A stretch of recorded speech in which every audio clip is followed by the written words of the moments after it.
Hi, Gloria Donahue with Nana's Cookery. I would say welcome to my kitchen, but it's not my kitchen. It's my daughter's kitchen in sunny Florida.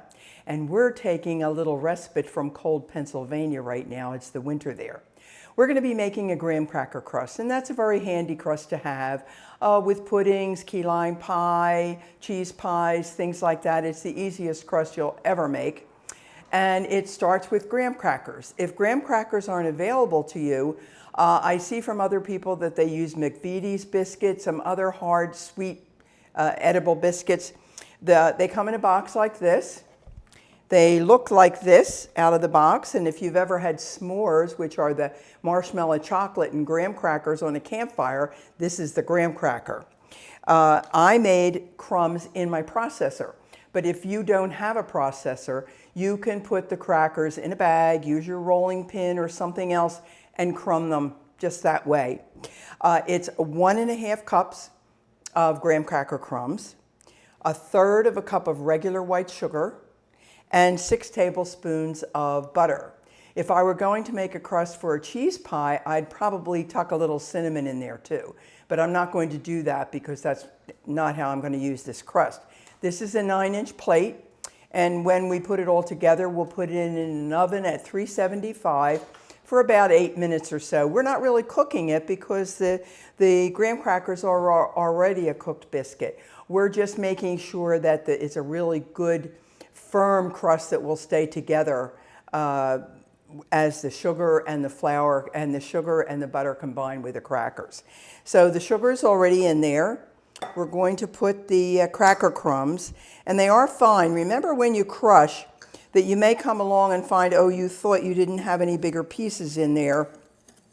But if you did, just take them out, break them with your finger, because you want to make sure it's all crust, that it's all crushed into nice crumbs.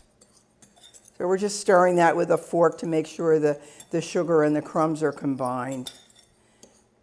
And then we're going to put in the butter, and I'm just going to pour that around and just stir it in with a fork. Now there are a variety of these crusts using different proportions, and sometimes it's as little as a cup of crumbs. So again, I'm sort of at a disadvantage with my recipes because I'm away from all my cookbooks. But I'm going to make this one, and if I feel it's a little too much crumb for it, then I simply won't use it all in the plate. Remember, you're not going to do any edging on this crust. You're just going to bring it up the sides. You're just going to press it firmly into the plate, because what you're doing is creating a firm home for the filling that you're going to be putting in it later. So we'll just dump it in. And I'll dump most of it in and see. And now we're going to use the ever-trusty fingers. Now you want to make sure that you come the whole way up the side, because depending obviously what filling you're putting in there, you want to make sure that it is totally encased in this shell. But again, see, you don't do any finishing on the shell. There's no way to make a fancy top or anything to it.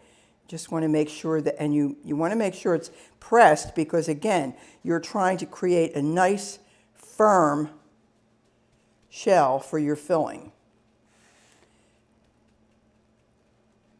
You don't want it too thick. After all, you're just creating a shell. This is not the filling. You just want to make sure. And I'm not going to use all the crumbs. I think that would be too many. I want a nice, so I would say maybe break it down to a cup of crumbs, which is what I use in my cheese pie. And I thought, well, I'll try this recipe and see, but I honestly think that this is plenty.